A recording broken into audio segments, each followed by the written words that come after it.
Hey, you fucks. Thanks for, checking out the videos, showing a little bit of support. How about you take it to the next level and show us some love over there on Patreon, huh? Huh? Huh?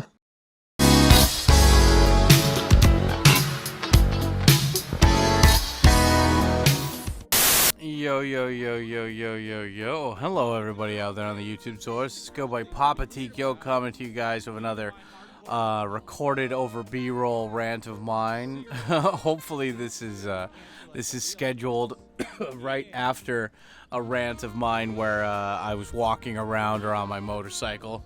And anyway, hello, everybody. Welcome back to another rant. I'm in a talky mood this morning. It's so funny. It's 9 a.m. I've been up since 5 a.m. Not by choice, but I was out last night with a friend of mine, Mr. Jim from over at Mad Panic Gaming.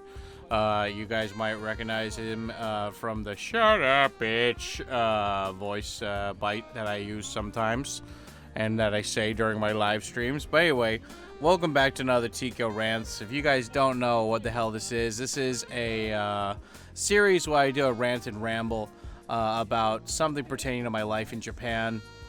And usually I'd like to do these while I was riding my motorcycle or while I'm just walking around on my GoPro. As you can see, though, I'm talking over footage that I recorded a while ago. And I'm out in this video with two lovely ladies, and we're going to meet my buddy Talkenstein and get some drinks. And since this topic today kind of is, it's kind of going over the topic of getting women and dating, I was like, okay, what better B-roll footage to use than this one night I went out and I recorded stuff. And so, yeah, this is my friend Minori and my friend Ryoko. And they are both from Chiba, and I used to live in Chiba. So, we're just having a gay old time tonight. And I know that a lot of people that watch my videos, I don't know, it's kind of like a mixed bag. But from what YouTube tells me is that my demographic is from 25-year-old males to 50-year-old males, and I think that's pretty much on point. I don't know. What do you guys think? For anybody who's watching, are you a younger dude? Are you an older dude? And I'm curious how you found my channel. And the reason why I'm kind of giving a little bit of backstory more than I usually do is because, I don't know, people love these videos where I just talk about getting laid and shit. They either love them or they hate them. But they always get a little bit extra more attention than I intend for them to get. Because it's a polarizing topic, you bring up picking up women into a conversation, and you get the mentally ill, very emotionally charged people that will just automatically get offended. And you're always going to invite that crowd when you're talking about a topic like sex or politics or whatever. So just thought I'd give you guys a little foresight and background into what I'm doing. I'm a fat guy from America who's lived in Japan for almost 2 decades now, and I had a very slutty past in Japan. And I don't know. I mean, part of this video is I just want to talk to you guys about how I started getting women, picking up women as a fat guy here. And just I don't know, it's more of if I could give advice to my younger self kind of thing. What is the advice that I took from other people, and what advice would I give to myself? Because I ran into a subscriber of mine who's been watching my shit for a very long time, maybe I don't know, 2 or 3 weeks ago, and he was telling me about how he's just now getting into pickup artist stuff. And so that's why it kind of prompted me to make a topic, make a rant about this. So, but anyway, we're at the 4-minute point of this. So let me just do a little self shout out really quick. Thank you guys for checking out the channel. I don't make any money off of these for AdSense or whatever. So if you're seeing ads, that's because of copyright music or something I put in there. I can't really monetize these rants since I started putting music in the background, but that's okay because I didn't really make that much money off of these to begin with. But yeah, if you guys want to support my stuff, go on to patreon.com/TKOSam. The link is down below, and I offer a bunch of different bonuses there. like behind-the-scenes footage, blogs. I offer Japanese lessons. You can get a package in the mail from Japan each month from me. You can sign up for a consultation where I can help you learn Japanese or help you move to Japan, get women, whatever you want to, listen or like ask me for like a straight hour or something. You can sign up for that. If you're coming to Japan, you got the money to burn, sign up for a fucking tour. I offer only 2 tours a month where you can pay to basically hang out with me for 10 hours for 2 days out of the month, and I'll take you around and give you, we have 4 different kinds of tours, but if you want to know more about that, just click on the links down below. And if you don't like Patreon, then consider becoming a member here. I need to make some more member benefits for this, but yeah, you can click that join button and you can become a member. I made all the like basic memberships like less than $1. So if you guys want to get in on that, then yeah, just sign up for here or on the main Tikyo Sam channel. And yeah, I appreciate all of you guys who go out of your way to super chat or super thanks during these. I always apply that money to the time extension for my live streams after each upload that we usually do. So yeah, if you're watching this as a premiere, stay tuned because we do live streams on my main channel at the end of each one of these, and I'll post the link in I'll post the URL link in the premiere chat or as one of the top comments for this video. So make sure to go check that out later, or we can continue this topic. And yeah, I remember these ladies. These ladies were very nice. They were both Japanese ladies who went to Canada for study abroad, and they were talking to me about maybe going back to Canada or something. And like they had both just turned 20 or something, so they could legally drink, even though they were like totally not legally drinking before that. But I don't know. That's the thing. It's like I feel young, you know. Like I remember I saw this like street interview where they were interviewing this guy who's 60, and he's like, you wake up one day and you still feel like a young guy, but you look in the mirror and there's like an older guy there. And yeah, I mean, like, you know, it's so funny because it's like I think there's like 2 kinds of old people. Like I always kind of operate in black and white versus gray most of the time. I think there's like 2 kinds of old people, like old people that judge young people for being young, and then people like me who are just like, yeah, go be young, like go do the thing. And both of these girls were like, we want to go clubbing, we want to go get drunk, and I'm like, yeah, go do it, you know. Good on you. Fucking get out there. Go have some experiences. Go make some mistakes, you know. You know, like go do the thing. And so yeah, I don't know. I mean, like that's the thing. Like that's kind of like Pickup Artist 101. It's just like if somebody looks at you and you get eye contact and you like, you know, you feel a vibe or you don't feel a vibe or whatever, go up and talk to them immediately. And yeah, that's what I do. That's, you know, I mean, like I wasn't trying to pick those girls up, but I was just like, hey, you know, you can talk and have a good time with somebody, you know, whatever, right? And anyway, yeah, I'm talking about how the McDonald's, like, I don't understand why. It's not just America, like, even in Japan, like, that McDonald's used to have, like, a really cool design outside, and it looked like more like an amusement park, but now it just looks like boring corporate, soulless fucking art, and I'm complaining about that, and these girls are just like, yeah, whatever, you know, whatever, it's cool. But, yeah, anyway, I actually wrote down some notes. This is like another reason why I wanted to talk about this at home versus being on a motorcycle, because when I'm on the motorcycle or when I'm walking around, it's very hard for me to stay on topic. And so I'm going to save like those topics where I can just kind of ramble about whatever for like the ones when I'm walking around. But when I'm at home, I'll try to stay on topic. So I've made other videos about getting laid in the past, and if somebody reminds me in the comments or in the premiere chat or whatever, I will go find those links and I'll put them as a comment for this video so you guys can go check those out. It's so funny because like when I released those videos, like I triggered so many people, and it's just, I don't know, man, like it's sad. It's like not even jealous, hate, or sad. It's just like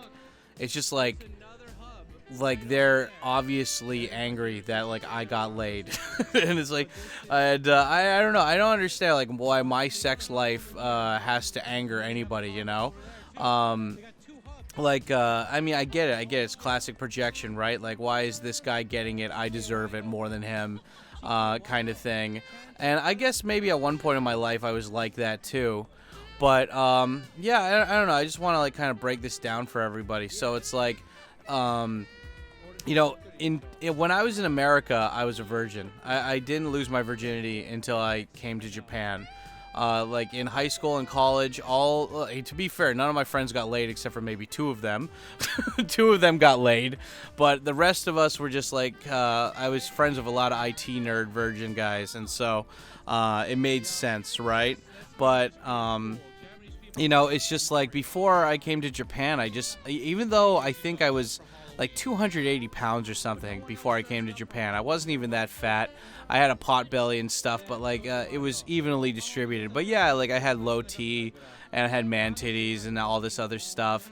And I was just like a very insecure dude, you know. I didn't grow up without a father. Or I didn't grow up with a father.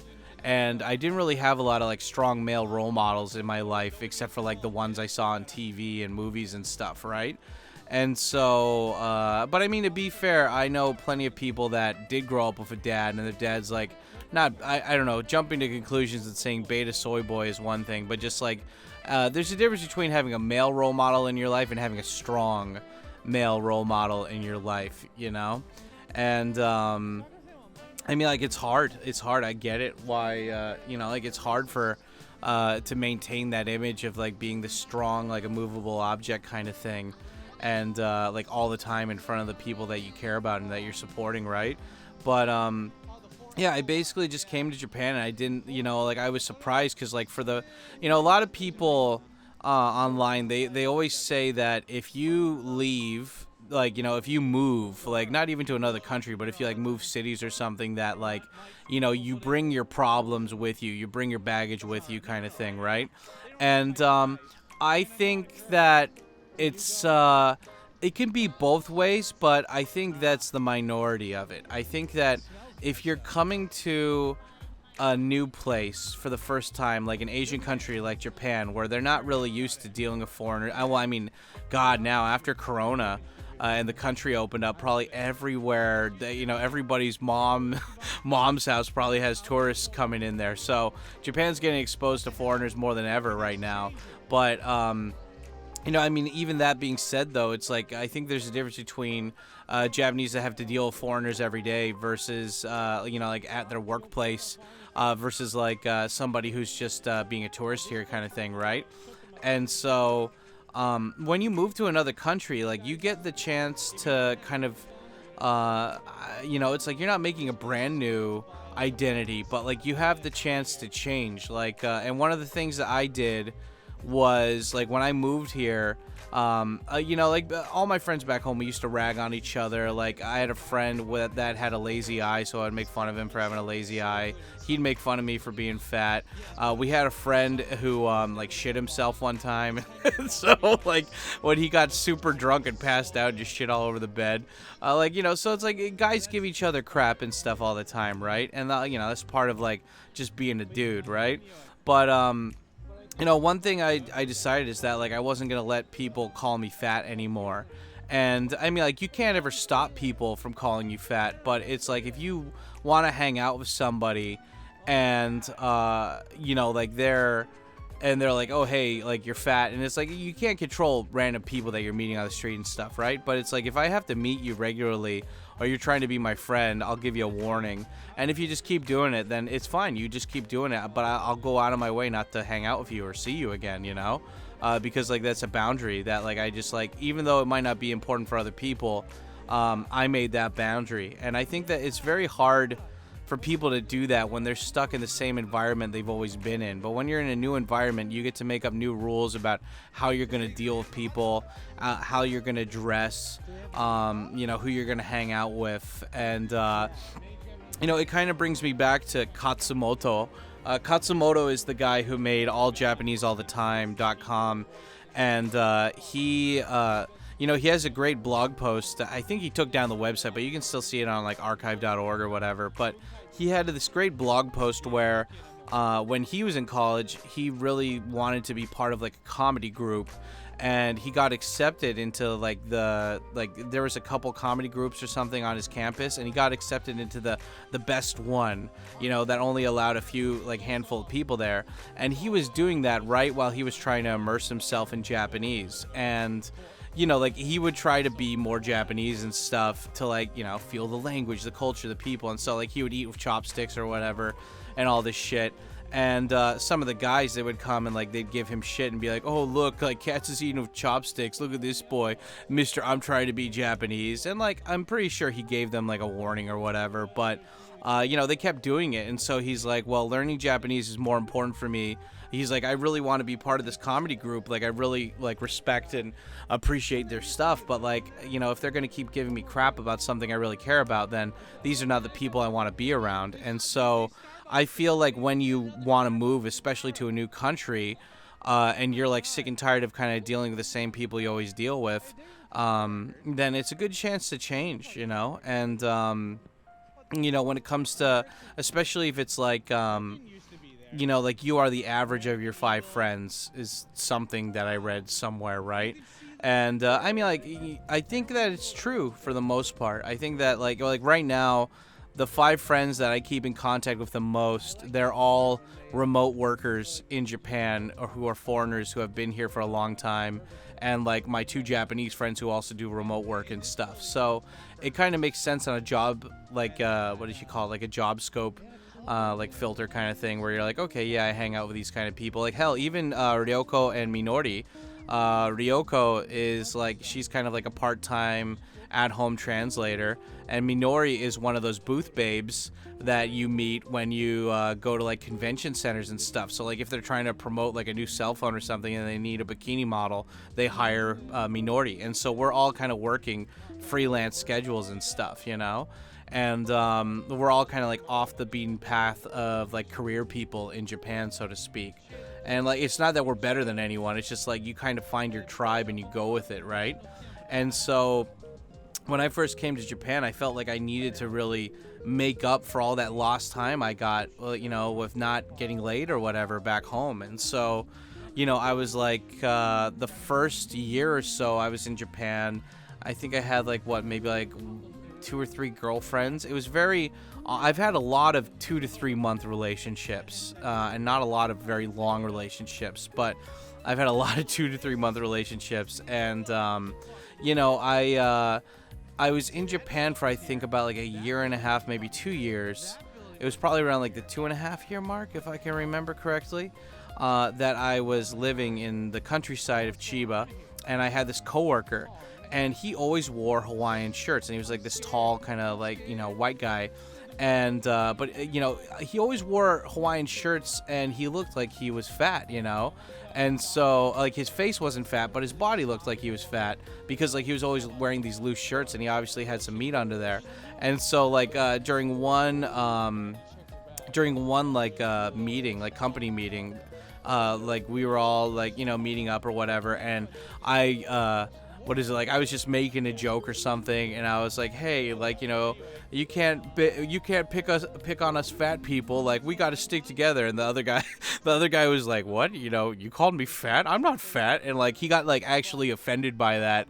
And he was gonna, like, we were walking out to the parking lot with all the other guys, and he took off his shirt, and he's like, does this look like fat to you? And he was going to punch me.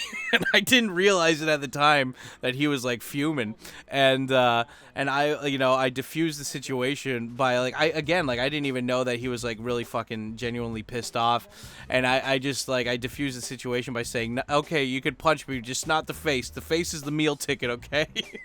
And the guy just kind of burst out laughing.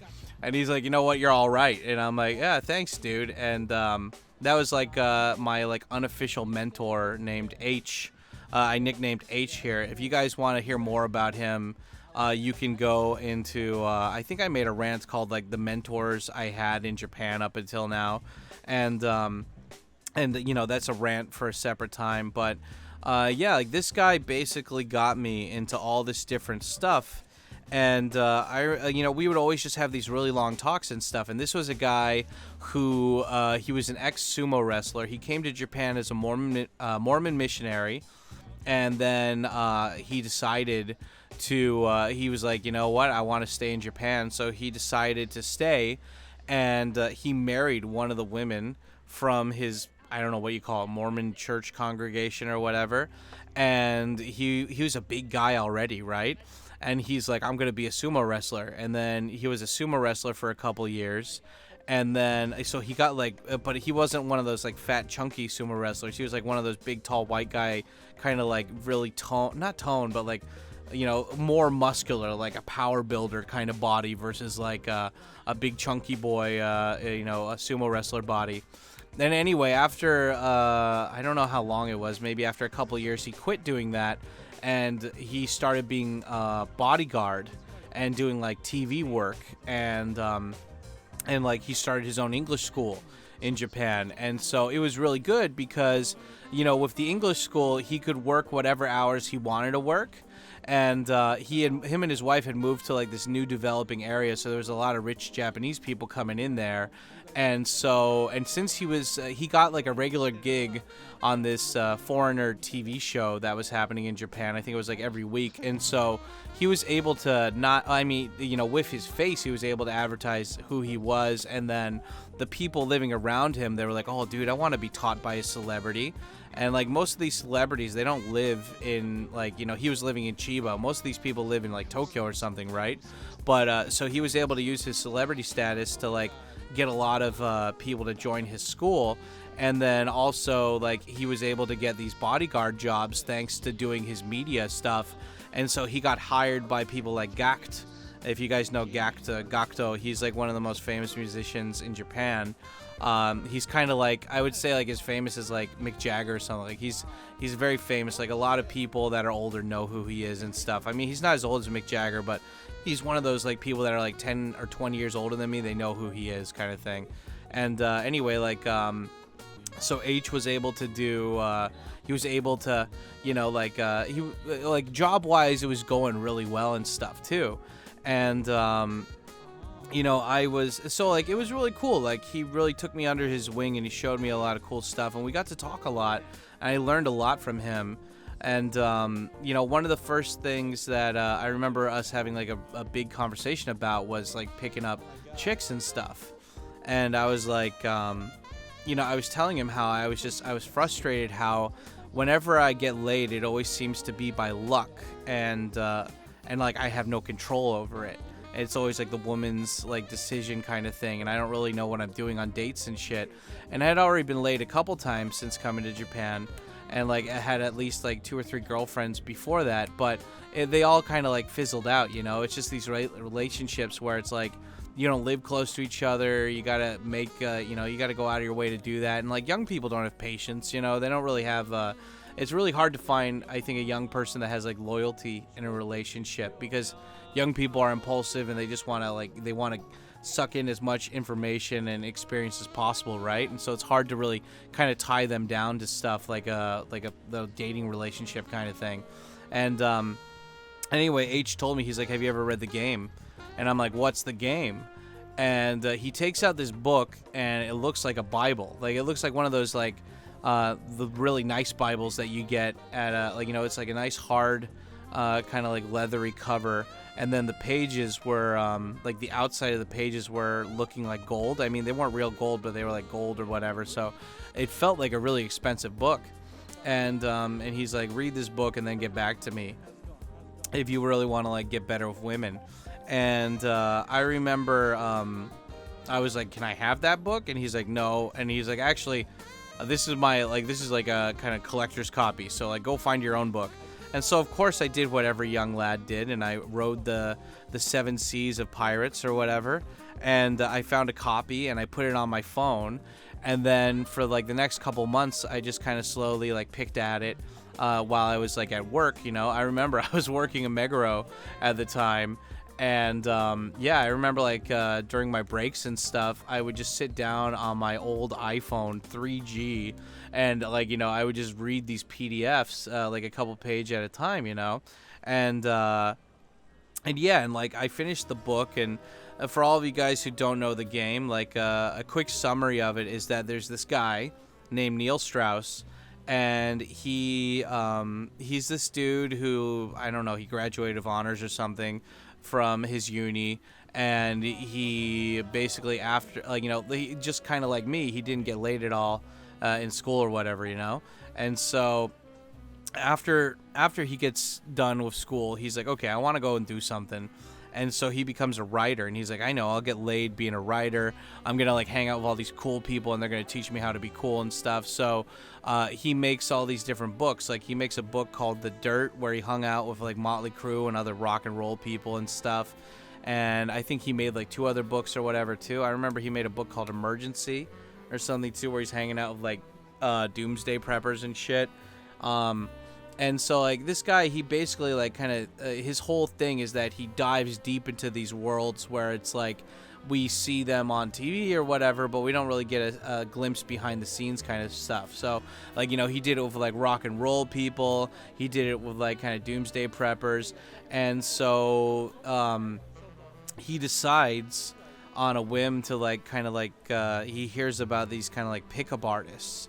And he's like, what's this? So he joins a forum where it's a bunch of dudes talking about not just like picking up chicks and being like, oh yeah, like stupid cheesy pickup lines, but he finds out that there's like this whole like kind of sub community of people that they have techniques for getting women. They read self-help books, they read books on psychology and stuff, and they kind of build this like second persona for themselves to help them pick up women and stuff.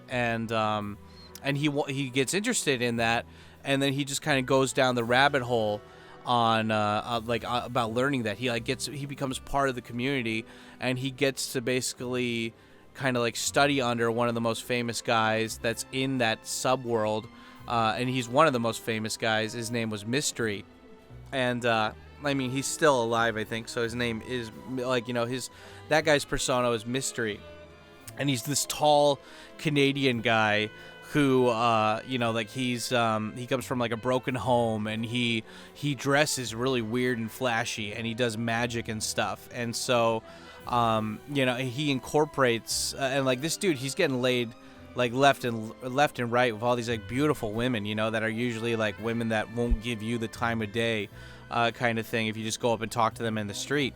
And so, and like he just talks about how he was originally a magician, and then he found out Mystery was trying to be a professional magician, and he realized when you're being a magician, it's not just about showing tricks, it's about playing psychological tricks on people too, like building up expectations, and then like M. Night Shyamalan, like kind of like showing them a different thing that they weren't expecting, and then like making them happy and like excited and stuff, and like kind of, and then like pulling all that energy and like directing it back to you, so you can like benefit from that and stuff, like aka like getting women's attention and like getting them attracted to you. And so Mystery and like a bunch of other people, they made all these different kind of systems or programs or methods or whatever you want to call in order to pick up women. And like pickup artist stuff gets a lot of bad raps because with every kind of community, there's always an outlier. There's like always outliers of people that are just like, they learn the techniques and they're like pieces of shit. And so, and those like bad people misrepresent the overall bigger group of people. And when it comes down to pickup artist stuff, the people who like the dudes who get into pickup artist stuff, they get into it because one, they didn't have any guys who got laid around them most of the time, and then on top of that, they're dudes that they never they got into a relationship with a woman and it didn't work out, or they got their heart broken and they don't want that to happen again. They don't want to feel used again, kind of thing.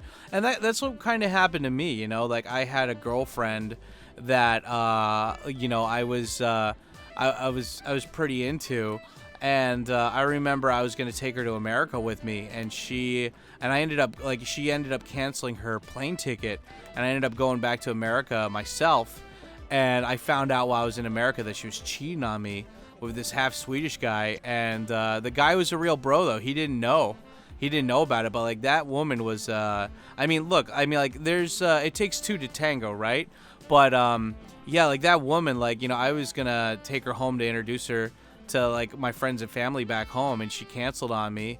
And then I find out on Skype that she took the Swedish guy, the half Swedish guy, back to her hometown to meet her family, and so she was dating multiple dudes at once, and I was just so stupid I didn't see the writing on the wall, kind of thing, right? And the guy was a bro though, like he was like, yeah, fuck that bitch, and he called it off with her immediately too, because he's like, if she's doing this to this guy, she's probably doing it to me and like other dudes too. And so he dumped her, and now she's married to some fat Vietnamese guy living on a loud street in like Saigon or something. So yeah, that was the first Haruka, by the way, guys. I almost got a job at Google for like posting a long, angry like kind of blog post about that on Facebook. That was pretty funny. But anyway, I mean, like that was the spark where I was like, I can't just like allow life to happen. I need to be able to do something to put the odds more in my favor. And you know, I was like, you know, I always kind of thought of it as like, humans are animals, right? Just like dogs. And you can train a dog, right? Like you can, like, dogs are not super unpredictable. You know, like for the most part, we understand their motivations. We understand what it's like to raise them. We understand like what their strengths are, what their weaknesses are and stuff.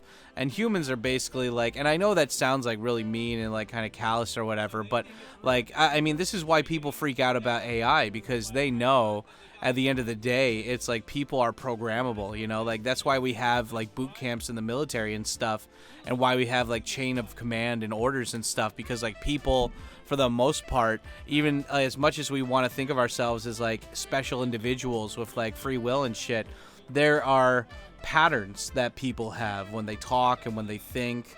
And a lot of people don't like acknowledging that, and they don't want to think of like, you know, humans as something where it's like, oh, you can, you know, like that hypnosis is real or something, right? And or like propaganda works kind of thing. And so with like pickup artist stuff though, like, you know, there's two schools of thought, right? It's like, you know, I'm going to use this to benefit myself and whoever I encounter. And then there's the other pieces of shit that use it where they're like, I'm just going to use this to get laid and I don't care who gets hurt. And like, unfortunately, like when it comes to skills, I mean, like it's the same thing for like gun law, like, you know, like owning a gun or whatever, right? It's like, I can use this gun to defend myself, or I can use it to commit crime and hurt people, right? And so, and just because there's people that use guns for bad things doesn't mean you might not want to get a gun for yourself, right? And I think the same thing, like if I had a daughter in the future, I'd want her to learn pickup artist stuff just so she would be able to tell when she's getting manipulated or anything like that. Because, you know, most of the time, like a lot of people go through life and then they'll just jump to conclusions like, oh, like, you know, like these two famous YouTubers I know who got divorced and stuff, and the wife was saying, oh, he's a narcissistic sociopathic personality. I'm like, well, thank you, Mrs. Fucking I'm a psychologist, you know. It's like I don't know, I'm very much of the mindset that if you read 200 books on the subject, you're just as qualified to talk about it, if not more, than somebody who's been studying the same subject with like just lectures and textbooks for like 4 years, you know. And so I think that's one of the nice things that like that's one of like the great things about like pickup artist stuff, is that it helps you if you're like antisocial or you're fucking autistic or whatever, you just don't understand people. It's a great way to get you to get out of your shell, you know. It forces you to go out and meet people. It forces you to go out and, like, if you're awkward, it helps you become extroverted. If you're bad at talking to people, it helps you develop ways that you can talk to people, and it's better, you know. And you know, and it's like, I think that we're all adults, right? Like when we all become adults, we're adults. And so with being an adult, there's like personal responsibility in everything, right? And I think a lot of people, they want to be purists about stuff like, oh, women never get horny. Oh, women don't want sex. Women are pure beings who need to be worshipped or whatever, and blah, blah, blah, blah, blah. And it's like, nah, dude, like everybody who's an adult, who's a healthy adult, they have a sex drive. They want what everyone else wants. They want sex. They want companionship. They want somebody who they feel like understands them and everything, right? And so I think one of the first things that people need to get over when it talks about like get over yourself kind of thing, when you're like, you need to be able to get to that point where you're like, look, I am tired of being alone or being with these women who I'm not really 100% into. Like, how can I change this? And one of the ways to do it is like, just admitting like, okay, I need to find people that are doing what I want to do and copy them, or at least copy them to the point where I can develop my own skill set and then use it to the way that I want to use it for, right? And like, some people, they don't have those people that can teach them around them. So what's the second best thing? Go and find a book about somebody who's qualified themselves in your eyes to get advice from. And then don't just read like a little blog. Don't just listen to a fucking 1 hour podcast. Like, find that person's book and read it. Watch the fucking interviews of that person after you read the book. Reread it again. The great thing about the game is that it takes you from the beginning to like the end of the story, kind of like it takes you like Neil Strauss is he's taking you through his journey of being this dude who is just like an unkempt, bald young guy who didn't have any style or confidence and wasn't good at talking to people, and he becomes like one of the most popular pickup artists in that like pickup community. And I know for all of you guys who have read the game and you catch up with Neil Strauss's stuff, he made a book after the game called The Truth, and it talks about how he became a sex addict and stuff. But I think, again, it's like there's a balance, right? And I think that there's nothing wrong with learning about how people work and how to make yourself more attractive. I mean, like, when you think about it, like, fucking politicians and stuff do this shit all the time, right? It's like just, it's not just like, but I mean, the thing that's different about pickup artist shit is that it's not just looking like you're a good person, it's being a good person too. And, the thing is about the game, though, is that this was made in the early 2000s, though, before Twitter, before Instagram, before Tinder and stuff. So it's a little bit different. But when it comes to the interactions with people, it's different, like, it's not different. It's the same shit, like, humans don't just change like entirely within 20 years. Most people are fucking distracted on their phones like we are right now in this video, right? We're all just checking their phones and we're distracted and we're just looking for novelty and like things to entertain us and stuff. And we're so lucky that we have these computers in our pockets that can just make it so we're never bored, And yeah, I'm just saying, like, humans and human psychology doesn't change over a decade or two, right? I mean, we've been like this for fucking, like thousands of years, So it's, people are people.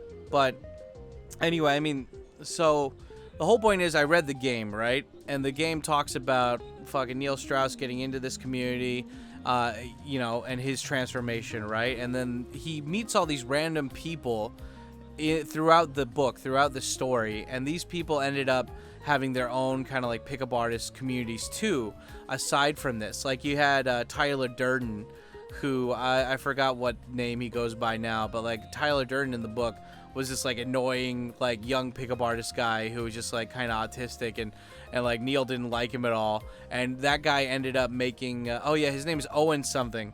I forgot. It's like something Owens or whatever. And that guy ended up making Real Social Dynamics, which is like a really popular like international pickup artist group. And they've made a shit ton of money so far. They made a lot of money up until now.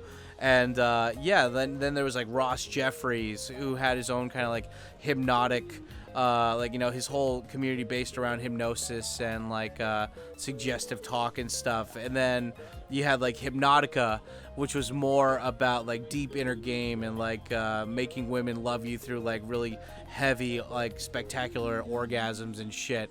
And talking about how it's like, when he was younger, he became a male cheerleader because he just wanted to be around women more to understand them and shit. And it's one of those things where it's like, again, you gotta come to the point in your life where you're like, I'm sick and tired of just letting this happen by chance. I want to do something about it.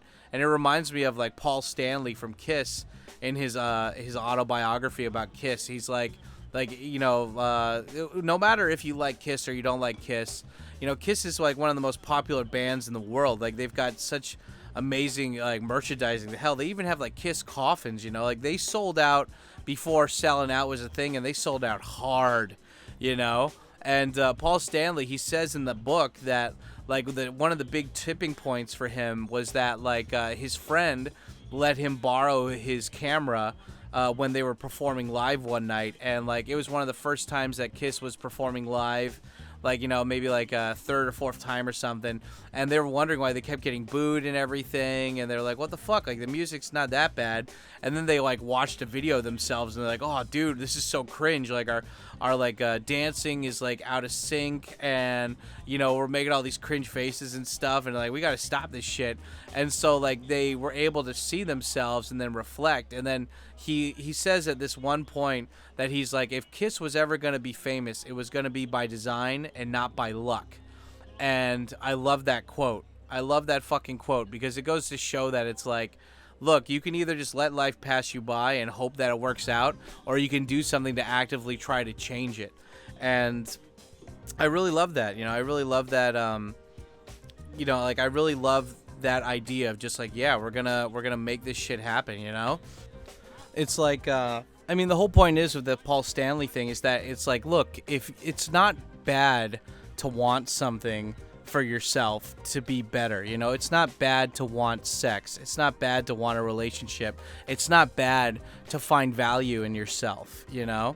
And so I really love that about that book. I love that quote. And so like the thing about the game is that like you need to get over this ego, this egotistical part of you that's like, you know, I'm a piece of shit, I don't deserve love, or like I don't deserve to be happy, I don't deserve to have women like me.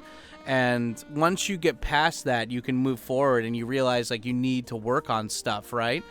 And so there's like I was even reading like Afro Tanaka, My Home Afro Tanaka. It's a long series. I did a VHS review on, or a manga review on that, and just somebody remind me to link it in the comments or the chat, and I'll link it there too. But there's a part in this manga I was reading recently, and there's a bunch of young guys, and they work for a construction company, and most of them live in the dorm, but one guy decides to move out of the dorm and move into his own place because he wants a girlfriend and he wants to get laid. And they start talking about like the technicality, you know, like the money technicalities of the logistics of like, you know, like, oh, is it really worth it to move out of the place if you're only getting laid 4 times? Like, you know, wouldn't that like, and they did the math, and they're like, you know, wouldn't it be cheaper to go to a hooker and stay at the dorm, you know, versus having your own place, considering how many times you might have sex with a girlfriend per month or whatever. And, you know, it's just typical fucking like stupid guy shit, right? And but the guy, like after this long talk of his buddies and stuff, he just comes, you know, like he just ends he makes his point with being like, look, you could spend like over the next 7 years, you guys could just go to a hooker, you know, like go to hookers like, you know, 3 to 4 times a month or whatever. And sure, you'd get like, you know, you get your rocks off, you get to fuck or whatever, and it's good. And he's like, look, I might not get laid every week like you guys are doing, but I'm putting this money towards like my education, towards like me becoming a better guy. And so at the end of 7 years, I'll know how to deal with women better than you guys, and I'll probably be spending less money than you guys, and I'll have actually learned something, unlike you guys. And yeah, I think that's one thing that like people that go to hookers, they don't understand. It's like, you know, a hooker in Japan is like what, 30,000 to 40,000 yen, so that's like 300 to 400 bucks Japan money, right? And like you could split that up, like you could do a cheap date for less than 50 bucks, you know, for the both of you. There's lots of options for that. And so like that's like what, 8 dates? So you could go on 8 dates and try to get laid 8 times, or you could spend the 40,000 yen and get laid 1 time, you know? And so like that was always my mindset behind all this. I'm like, okay, I'm going to spend 40,000 yen on 8 dates versus just going out to a hooker 1 time, you know? And and so it's like, I think that's like the mentality you need to have when you want to get better with women. You got to put in the time, you got to put in the money, you got to be willing to fail, you got to be willing to look like an idiot. And like I saw this one woman, and I'm not going to say her name on here, but there's like a woman who's like a quote unquote male dating coach in Japan. And to be honest, guys, I think she's full of shit for the most part. And hey, I'm not a dating coach. I'm not trying to get money from you guys to teach you how to get laid or whatever. Like, I'm just I'm giving a lecture. Like, I'm giving a rant. I'm just talking out loud about something that really affected my life in a positive way that people on the internet, that don't know what the fuck they're talking about, love to just slam it because it's like the popular thing to do. It's like saying, I don't know, it's just like picking a political side and saying like they're wrong or something, and it's like, you in your heart need to decide what's right for you, right? And it's just like, yeah, I'm just the dating coach lady. She's like, don't go approach women, don't bother women, and if you do, don't be creepy about it. And it's like, look, if somebody's just starting to date women, like, this is why a lot of guys stay single, is because they're not willing to get out of their comfort zone and have that kind of weird, like, awkward, fucking, like, what do you call it, like, interaction with people. And, like, unfortunately, like, life isn't perfect. You're gonna go out there, you're gonna encounter awkward or weird people, and like, it's not gonna be fun always. But the thing is that, like, for these dudes, like, I think there's a difference between, like, having an autistic fucking breakdown fit tantrum and crying versus just being like, oh, hey, like, what sports do you like, kind of thing, and just having, like, a weird, boring conversation, But it's like, you learn by getting out there. You learn by your mistakes, right? And so by just, like, encouraging men to go on Tinder or something and finding women, that's so counterproductive. I think, like, if you want to get laid, like, a lot, and you look good, like, you physically look good, then yeah, by all means, go on those dating apps. But I think dating apps, they attract a desperate kind of person. Like, a desperate kind of, like, sad, lonely person that's impulsive and there's no loyalty, And so I feel like meeting a person that you went out of your way to meet in IRL, it's going to be a lot different. It's going to be a lot more long-term, or at least more satisfying a relationship than just like, yeah, we both swiped right because we suck at talking to people and we weren't really going to date anyone else, or we didn't have confidence to date anyone else, so we just kind of stuck together. Like, I have a couple adult students that are like that. I got two guys that I teach, and both of them are in Saitama, and they're both, like, 36 or whatever, and they met their wives on a dating app, And these are guys who are not confident. These are guys who weren't getting laid before that anyways, right? Like, they look good, but I don't know. It's just It's just Like, I think that, like, and it's so funny because I made the thumbnail of this video with David D'Angelo in the thumbnail, and I wanted to talk about him for most of the fucking video. I didn't get to talk about him for most of the video. And David D'Angelo, so, like, after reading the game, after finding all these other guys, like, after I read the game, H told me to check out this guy called David D'Angelo, who had his own book, like his own PDF, and all these video series and audio series online called Double Your Dating. He's like, start with Double Your Dating and then go from there. And, of course, like, his fucking program's really expensive, so I just rode the Bay of Pirates to get there. And, yeah, like, his stuff was really helpful because, like, the game talks about a lot of techniques. It talks about a lot of crutches to help you start learning to walk. But David D'Angelo's stuff is more about interviewing all these different people of all these thoughts and processes on how they get laid. Like, he has this great series called, Interviews with Dating Gurus. He basically lets you talk or, like, listen to these dating gurus for, like, an hour, and you can kind of figure out, like, which one you mesh with better. Because, like, there's not a one, like, Band-Aid fix-all problems kind of way to pick up chicks. Like, you have to figure out which way works for you. But one of the ways that you do that is you first get into the game, and you go, and you're like, this kind of works, but I'm looking for something a little bit different. And then you can go from there. But, like, that's, like, the first entry level, like, entry path, like, gateway path into getting into this world where you're trying to get better with chicks and stuff, right? And so David D'Angelo was really fucking helpful to me because he talked about deep inner game. And it's like, what is deep inner game? And it's like, it's being happy with yourself, It's like being okay with yourself, which is funny because it's like, I'm 100 pounds more probably more than I was when I first came to Japan. But I have so much more confidence and so much more like security with myself, like who I am and like, you know, what I do. Like I remember when I was younger and I was a full-time English teacher, you know, I did the same typical thing that a lot of insecure dudes do. And like, you know, like some guys are like, I'm a DJ or I'm a photographer. And God, like what did I say? What did I say I was? I don't know. I said I was just a salaryman or something, right? And like, cause I was just embarrassed of being an English teacher. I thought people would judge me for it. And now I'm like, I don't give a shit, you know? Like I'm a fat older dude who translates at home, does interpreting jobs sometimes. I do tours, I do TV stuff, and I'm an English teacher. I teach kids, you know? And it's like, I own it. Like I'm not ashamed of it. Like I like those jobs, you know?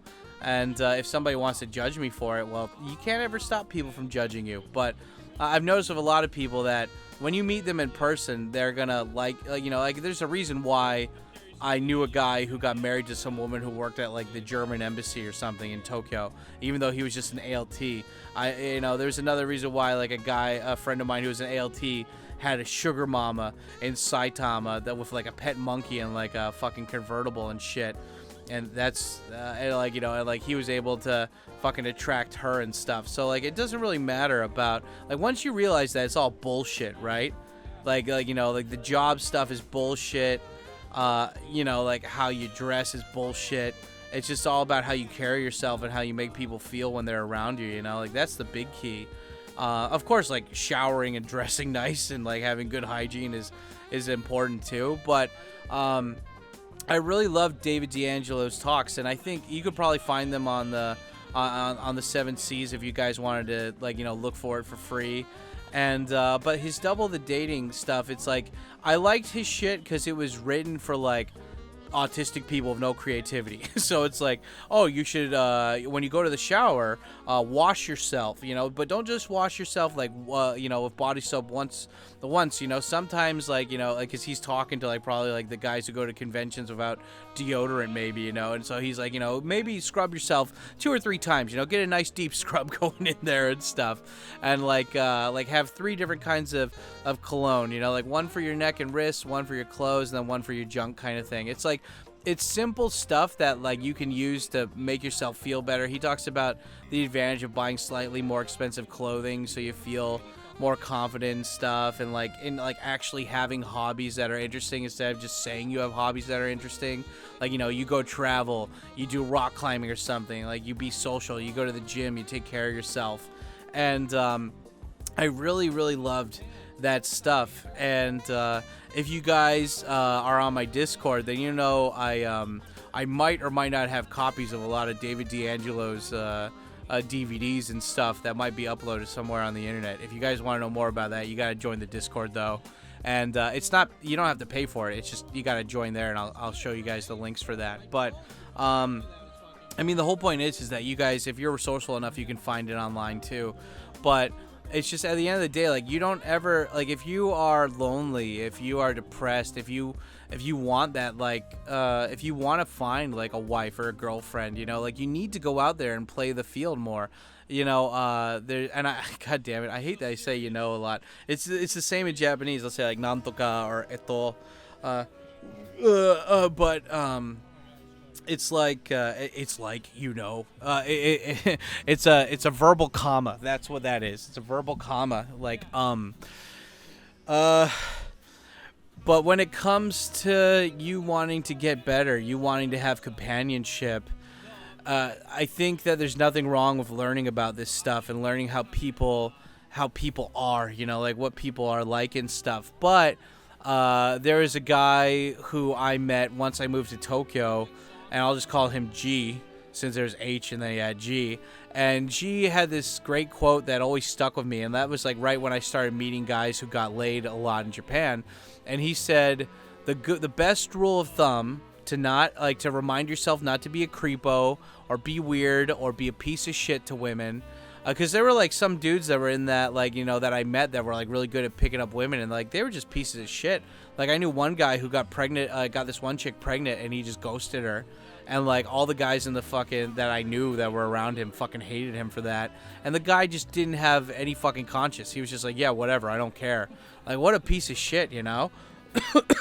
And so, you know, my one of the other mentors I had, G, he had a great quote, which was like, always leave people better off than when you first found them. If you can aim for that most of the time with your interactions, then when somebody comes back to you and they're talking shit or they're being a fucking prick, then you know deep in your heart that you did good by that person. That person's just fucking mentally ill, or they're just like, they're angry at their life and their life choices, and they're just projecting onto you. And that's a great rule of like thumb to have. And like I'll be the first one to admit here, I'm not perfect. You know, there have been interactions in the past where I've just been like, you know what, fuck this person. But I always try to have like the rule of thumb that it's like, I don't fuck with you unless you fuck with me first, kind of thing, right? And you know, it's just like treat people the way that you want to be treated, right? And yeah, I don't know. The David D'Angelo stuff, though, like I highly recommend if you guys are out there and you're not good with women, or you're like in a relationship that you don't like and you want to get out of it, but you're like too afraid because you feel like you're not good enough to get into a better relationship. Read the game. You know, I think it's only like what? Well, I have the Japanese version in front of me. It's 500 pages. Oh shit. Well, just read a chapter or two at a time. You'll work your way through it. You know. That's like what, like 10 times 50. You could do, you know, like just read like 10 pages a day for 50 days or something. You'll be good. You'll be able to get through it pretty quickly in no time, right? Or read 50 pages in 10 days. But yeah, I mean, the whole point is like you read something that lets you get deeper into more stuff. And you know, like I know there's certain viewers of mine who they love to look up stuff like on people that are like Sexy Phil, or not Sexy Phil, like Dark Side Phil, or like Wings of Redemption or something, right? Like they really love going and like looking up Chris Chan or whatever, and they'll learn, like they'll watch all these videos on like Drama Alert or something, and it's just like at the end of the day, like I understand it's interesting, but like I equivalate it. I put it on the same level. That's another way I can say that. You know, I relate that to like watching Jerry Springer. Like Jerry Springer on occasion is fun to watch, but if you were watching like 10 plus hours a day of Jerry Springer, you'd be like, okay, I get it. Transvestite midgets cheating on each other. Like, why am I watching this? I should go read a book. I should become a doctor or something. And so it's like we all have the same 24 hours in a day. You know, like me, you, Brad Pitt, everybody, right? We all have the same 24 hours in a day. So you have the choice on figuring out what it is that you're not happy about, and figuring out how to change that. Whether that's like if you want to come to Japan, whether that's like you want to get laid and you want a girlfriend, whether that's like you becoming a millionaire. It's a lot better to have tried and failed than not trying at all. And I think a lot of people, they fall into this golden handcuffs thing, right? Where it's like, okay, well, I have a job, you know, I have security, and I have a family that like needs me to take care of them. So I am a responsible person. I have like a house loan or whatever. And, you know, so they're like, everything else is covered. So I'm going to go and now like watch videos about drama, like online drama that doesn't matter, instead of just trying to improve themselves. And I know there's some people out there that watch my videos that might be thinking like, well, hey, like, you know, I'm getting credentials at work or something, or like I have a healthy sex life or whatever, like I don't need to work on getting my hobbies better, whatever you want to think of. But just like at the end of the day, like if you want to reach your full potential, you need to fucking actually try. You know, you need to put yourself out there, and you got to try. And some people, they're just naturals, you know. Some people, they just naturally have like that kind of law of attraction or whatever you want to say, where they just bring that energy into their lives. And some people have to work for it. And I've always been a guy who's like, unless I actively try to do this and get better at it, it's not going to happen naturally, right? Like for me, I have to put in the time to it. I'm not going to just be able to learn how to play the guitar overnight or like in 30 minutes. Like I know that I'm going to have to work my way up to playing Stairway or something, right? And so, yeah, you just gotta, like, if you are one of those people where it's like up until now, when you really get into something, you can get into it and you can go full bore or whatever, then like, yeah, like just redirect that energy into doing something that helps benefit your life, that helps you improve, whether it's, you know, dealing with people, your finances, getting healthy, whatever, right? You know, you just gotta fucking get into it. But also, it's just surround yourself with good people, you know? Like, I saw this great quote on the internet the other day from one of those, like, Reddit YouTube videos. And it was like, what's, like, a piece of, like, what's a quote that you heard online or something that's always stuck with you? And there was this quote that said something like, if you hang out with criminals, you'll eventually do crime. If you hang out with people that do drugs, you'll eventually do drugs. And it's like, and if you hang out with rich people, they'll eventually use you for their own needs and then throw you away or something. I don't know how true that last one is, but yeah, it's like if you want to get better at something, start surrounding yourself with people that are doing better or like doing good like that. And if you don't have people like that, and the people around you are just kind of floating around and they're just like, you know, I remember being at the guest house and there would be just people there like on their phones just playing all day or something, not doing anything, just letting the like life pass them by, you know, and that's fine. But like when you're around that kind of energy, it's hard to not let that seep into you and be like, oh, I can take a day off or whatever, it's not a big deal.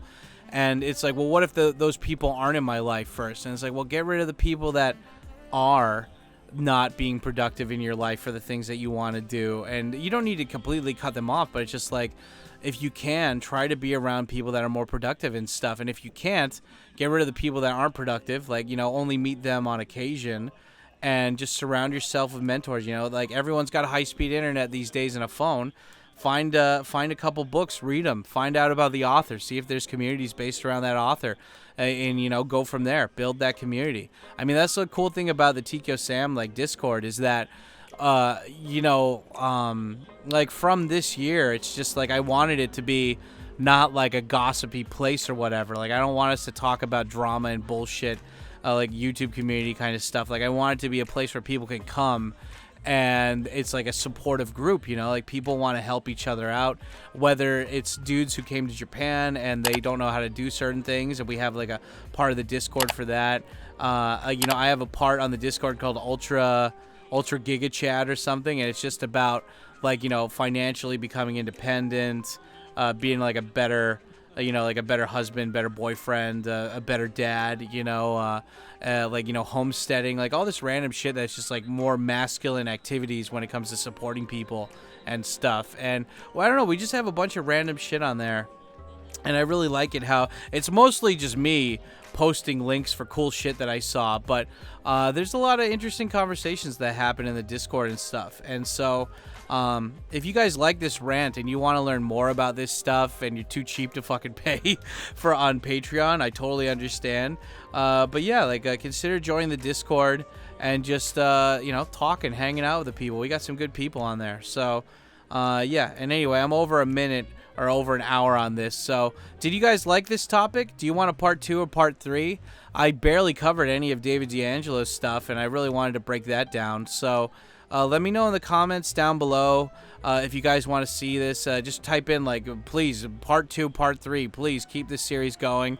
And yeah, I'll try to, you know, like, I love this too, how you guys really like me interacting with women in these in this B-roll and stuff. Like, I want to purposely go out like when I'm with women now and like film the interactions more, so you guys can see, like, you can too be a fat guy and not be super awkward in front of women or whatever, right? And but anyway, yeah, let me know in the comments down below. And if you guys didn't sign up for Patreon or whatever, please do me a favor and smash the like button and leave a comment. And the secret comment of the day is Surf Ninjas kick ass. Okay, if you made it this far, type it in the comment section, Surf Ninjas kick ass. Okay, and people won't know what's going on. And extra bonuses if you can put a surf emoji with it. And yeah, anyway, I should be posting the link for the URL for the live stream that happens after this. So yeah, I'll see you guys on the live stream. Thanks for hanging out. I'll talk to you later. Yeah, buddy.